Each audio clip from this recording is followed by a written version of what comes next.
क्या आप जानना चाहते हैं कि इंडेक्स फंड क्या होता है, या फिर आप इंडेक्स फंड में इन्वेस्ट कैसे कर सकते हैं, या फिर आपको इंडेक्स फंड में निवेश करना चाहिए या नहीं? अगर आपके दिमाग में भी है ये सारे सवाल तो आप इस वीडियो को पूरा जरूर से देखिएगा, क्योंकि आज मैं इस वीडियो में आपको देने वाला हूँ इन्हीं सभी सवालों के जवाब। और इसके अलावा मैं आपको ये भी बताऊंगा कि इंडेक्स फंड पर मिलने वाले रिटर्न पे आपको कितना टैक्स देना होगा।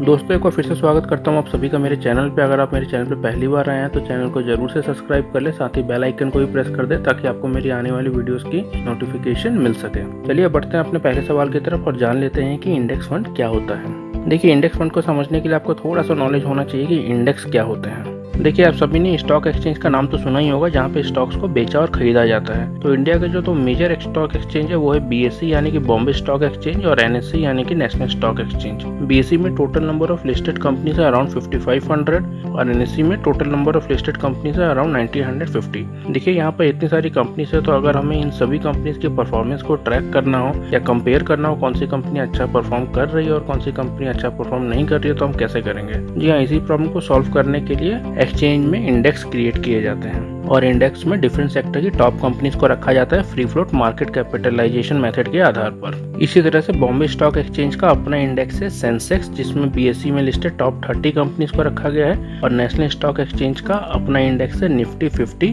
जिसमें एनएसई में लिस्टेड टॉप 50 कंपनीज को रखा गया है। दोस्तों, अगर आप इंडेक्स के बारे में और डिटेल में जानना चाहते हैं तो मैं पहले इस पे एक डिटेल वीडियो बना चुका हूँ। आप चाहे तो ऊपर आई बटन पे क्लिक करके उस वीडियो को देख सकते हैं, साथ ही मैंने लिंक नीचे डिस्क्रिप्शन में दे दिया है। उम्मीद करता हूँ कि आपको थोड़ा सा आइडिया मिल गया होगा कि इंडेक्स क्या होते हैं। तो चलिए अब आगे बढ़ते हैं और जान लेते हैं कि इंडेक्स फंड क्या होते हैं। देखिए, इंडेक्स फंड वो फंड होते हैं जो कि इन्वेस्ट करते हैं किसी भी इंडेक्स पे, या फिर मैं यूँ कहूँ कि जो कि रेप्लिकेट करते हैं या सीधे तौर पर कॉपी करते हैं किसी भी इंडेक्स को। और इंडेक्स फंड इन्वेस्टर को उतना ही रिटर्न निकाल के देते हैं जितना कि उस इंडेक्स में रिटर्न आ रहा है। चलिए अब इसको समझ लेते हैं एक एग्जाम्पल की मदद से। मान लीजिए कि हम लोग के पास कोई अपना इंडेक्स है जिसका नाम है एबीसी इंडेक्स फंड, और ये फंड इन्वेस्ट करता है सेंसेक्स इंडेक्स में। जैसे कि मैंने अभी आपको बताया था, सेंसेक्स में बीएसई में लिस्टेड टॉप 30 कंपनीज को रखा जाता है, जिसमें कि पहली कंपनी है रिलायंस, जिसका कि टोटल वेटेज है इस इंडेक्स में 17.2%। दूसरी कंपनी है एचडीएफसी बैंक, जिसका वेटेज है 10.41%। तीसरी कंपनी इन्फोसिस, जिसका वेटेज है 8.87%।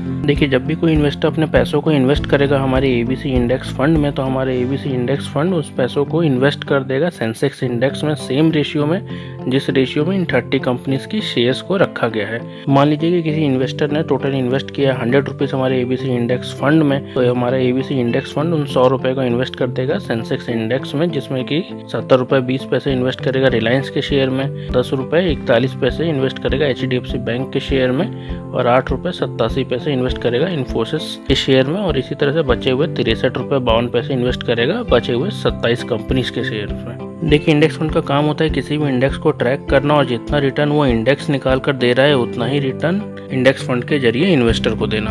देखिए, इसके अलावा इंडेक्स फंड पैसिव फंड की कैटेगरी में आता है। ये पैसिव फंड क्या होते हैं? देखिए, कोई भी फंड दो कैटेगरी का हो सकता है, या तो वो एक्टिव फंड हो सकता है या तो वो पैसिव फंड हो सकता है। एक्टिव फंड उन फंड्स को कहा जाता है जो कि उस फंड के फंड मैनेजर के द्वारा एक्टिवली मैनेज किए जाते हैं। मतलब कि वो फंड मैनेजर पूरा एनालिसिस करता है कंपनी का, मार्केट का, और डिसाइड करता है कि वो कौन सी कंपनी के शेयर को रखना चाहता है और कौन सी कंपनी के शेयर को बेचना चाहता है। देखिए, क्योंकि ये फंड एक्टिवली मैनेज होते हैं, इसलिए इन फंड्स का एक्सपेंस रेशियो भी ज़्यादा होता है और ये 2% तक हो सकता है। तो जो भी पैसा आप इन फंड्स में निवेश करेंगे उसका 2% आपको इन फंड के फंड हाउस को देना होगा एक्सपेंस रेशियो के रूप में। चलिए अब जानते हैं कि पैसिव फंड्स क्या होते हैं। देखिए, पैसिव फंड्स में भी फंड मैनेजर होते हैं, पर इन फंड्स को इतना एक्टिवली मैनेज नहीं किया जाता है, और इंडेक्स फंड पैसिव फंड का एक अच्छा एग्जांपल है। इन फंड के फंड मैनेजर्स डिसाइड नहीं करते हैं कि इन्हें कौन सी कंपनी का शेयर रखना है या कौन सी कंपनी का शेयर बेचना है, ये बस किसी भी इंडेक्स को कॉपी करते हैं। और क्योंकि इन फंड्स को एक्टिवली मैनेज नहीं किया जाता है, इसलिए इन फंड्स का एक्सपेंस रेशियो भी बहुत कम होता है एक्टिव फंड्स के कंपैरिजन में, और ये 0.1 to 0.5 के बीच में हो सकता है। चलिए बढ़ते हैं अपने अगले सवाल की तरफ और जान लेते हैं कि आप इंडेक्स फंड में निवेश कैसे कर सकते हैं। देखिए, इंडेक्स फंड में निवेश करने के लिए आपके पास दो ऑप्शन होते हैं। पहला ऑप्शन होता है ईटीएफ और दूसरा ऑप्शन होता है म्यूचुअल फंड। देखिए, ईटीएफ का मतलब होता है एक्सचेंज ट्रेडेड फंड। देखिए, अगर आप ईटीएफ के थ्रू इन्वेस्ट करना चाहते हैं तो आपको किसी ब्रोकर के थ्रू इन्वेस्ट करना होगा, जैसे कि एंजल ब्रोकिंग, शेयर खान, और इसके अलावा भी कई सारे ब्रोकर्स अवेलेबल हैं। और ईटीएफ में इन्वेस्ट करने के लिए आपके पास डीमेट अकाउंट का होना बहुत जरूरी है। बिना डीमेट अकाउंट के ईटीएफ में इन्वेस्ट नहीं कर सकते हैं। और अगर आप ईटीएफ में इन्वेस्ट करेंगे तो आपको किसी भी इंडेक्स का कम से कम एक यूनिट यूनिट खरीदना ही पड़ेगा। देखिए ETF में इन्वेस्ट करना सीधे तौर पर स्टॉक या शेयर में इन्वेस्ट करने के जैसा है किसी भी स्टॉक एक्सचेंज पे। चलिए अब मैं आपको कुछ ETF के नाम बता देता हूँ, जैसे कि HDFC Sensex ETF, SBI ETF Sensex, और इसके अलावा भी कई सारे ETF अवेलेबल हैं जिसमें कि आप चाहे तो अपना निवेश शुरू कर सकते हैं। चलिए अब बात कर लेते हैं अपने दूसरे ऑप्शन के बारे में। देखिए अगर आप इंडेक्स फंड में निवेश करना चाहते हैं तो म्यूचुअल फंड सबसे आसान तरीका है इंडेक्स फंड में निवेश करने का। म्यूचुअल फंड में निवेश करने के लिए आपको किसी ब्रोकर में अकाउंट नहीं खोलना है, ना ही आपके पास कोई डीमैट अकाउंट होना चाहिए। आप सिर्फ किसी भी फंड हाउस में जाके या फंड हाउस की वेबसाइट पर जाके अपने KYC को कंप्लीट करके इंडेक्स फंड में अपने निवेश को शुरू कर सकते हैं। देखिए अगर आप और डिटेल में जानना चाहते हैं कि म्यूचुअल फंड क्या होता है और आप म्यूचुअल फंड में कैसे निवेश कर सकते हैं, तो मैं पहले ही अपने चैनल पर इस पर एक डिटेल वीडियो बना चुका हूं। आप चाहे तो ऊपर आई बटन पर क्लिक करके उस वीडियो को देख सकते हैं, साथ ही मैंने लिंक नीचे डिस्क्रिप्शन में दे दिया है। चलिए अब मैं आपको कुछ इंडेक्स म्यूचुअल फंड्स के नाम बता देता हूं जिसमें आप चाहे तो अपना निवेश शुरू कर सकते हैं। देखिए कुछ फंड्स हैं जैसे कि HDFC index fund, Nifty 50 plan, UTI Nifty index और SBI निफ्टी इंडेक्स। देखिए अगर आप इंडेक्स फंड में निवेश करने का सोच रहे हैं तो आपको इसमें ज़्यादा कंपेयर करने का जरूरत नहीं कि कौन सा फंड आपको ज़्यादा रिटर्न निकाल के देगा या कौन सा फंड कम रिटर्न निकाल के देगा। एग्जाम्पल के तौर पे आप यहाँ पे देख सकते हैं कि UTI निफ्टी इंडेक्स फंड और SBI निफ्टी इंडेक्स फंड दोनों ही निफ्टी इंडेक्स में निवेश कर रहे हैं, दोनों ही निफ्टी इंडेक्स को कॉपी करेंगे। ऐसे तो ये दोनों ही फंड अलग अलग फंड हाउस के हैं, पर ये दोनों ही फंड्स उतना ही रिटर्न निकाल के देंगे जितना रिटर्न निफ्टी इंडेक्स देगा। हाँ, दोनों फंड के रिटर्न में थोड़ा सा फर्क हो सकता है इन दोनों फंड के डिफरेंट एक्सपेंस रेशियो के कारण। चलिए अब आगे बढ़ते हैं और जान लेते हैं कि इंडेक्स फंड में किसको निवेश करना चाहिए। देखिए इंडेक्स फंड सुटेबल है ऐसे इन्वेस्टर्स के लिए जो कि ज़्यादा रिटर्न तो चाहते हैं पर साथ ही ज़्यादा जोखिम, ज़्यादा रिस्क नहीं लेना चाहते हैं। और इंडेक्स फंड में सिर्फ उन्हीं निवेशकों को निवेश करना चाहिए जो कि लंबे समय तक के निवेश में बने रह सकते हो, जैसे कि कम से कम 10 या 15 साल। और अगर आप चाहते हैं कि आपको अपने निवेश पे सेंसेक्स या निफ्टी के बराबर का रिटर्न मिले तो आपको इंडेक्स फंड में निवेश करना चाहिए।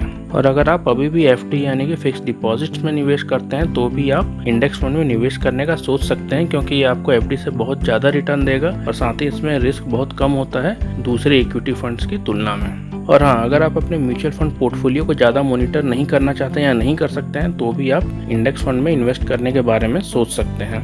चलिए अब आगे बढ़ते हैं और जान लेते हैं अपने सबसे आखिरी और सबसे ज़रूरी सवाल को कि आखिर इंडेक्स फंड पर मिलने वाले रिटर्न पे आपको कितना टैक्स देना होता है। देखिए इंडेक्स फंड पे मिलने वाले रिटर्न पे दो तरह का टैक्स एप्लीकेबल होता है। पहला होता है short term capital gain tax और दूसरा होता है long term capital gain tax. Short term capital gain tax के केस में आपको 15% फ्लैट टैक्स देना होता है, वहीं long term capital gain tax में आपको 1 लाख रुपए तक की एग्जेम्पशन मिलती है, उसके ऊपर आपको फ्लैट 10% टैक्स देना होता है।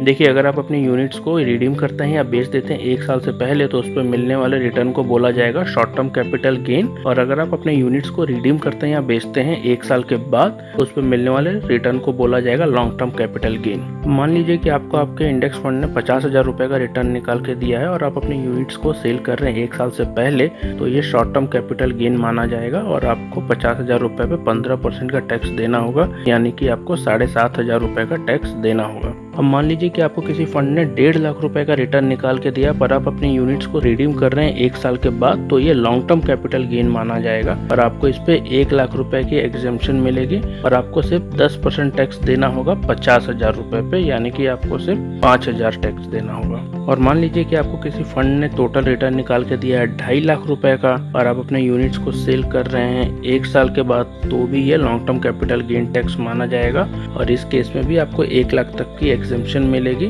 और आपको बचे हुए 1.5 लाख रुपए पे 10% के हिसाब से टैक्स देना होगा, यानी कि आपको 15,000 रुपए टैक्स देना पड़ेगा। तो चलिए दोस्तों, उम्मीद करता हूँ कि आपको समझ आ गया होगा कि इंडेक्स फंड क्या होते हैं। अगर आपको वीडियो पसंद आया हो तो वीडियो को लाइक करें, शेयर करें, साथ ही चैनल को सब्सक्राइब कर लें। तो जल्दी मिलेंगे एक नई वीडियो में। इस वीडियो को अंत तक देखने के लिए बहुत बहुत धन्यवाद।